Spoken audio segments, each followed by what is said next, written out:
Developments in 2 police shootings. One of them in suburban St. Louis, the other right here in the valley.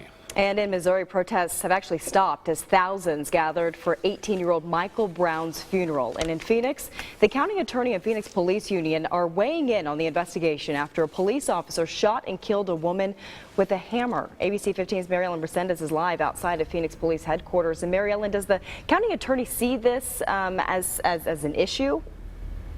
No, in fact, they say in their initial walkthrough, because deputy prosecutors do arrive to crime scenes and are walked through this, especially when an officer is involved in a shooting. And on that walkthrough, there were no red flags that came up.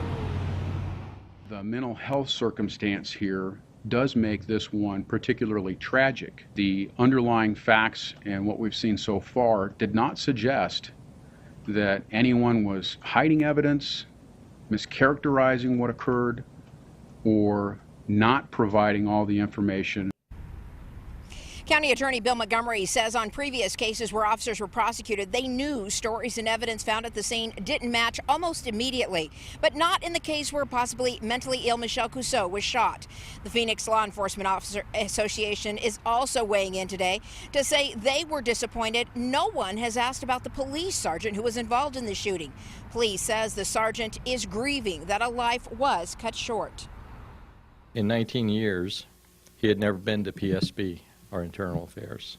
He has been a proud, faithful, and honored servant to our community. This is the only time Sergeant Dupra has ever had to use lethal force. Now, over the weekend, Phoenix police handed this investigation just out of precaution. They voluntarily handed this investigation to DPS to investigate. Now, that's not because there was any initial wrongdoing. They're not admitting anything.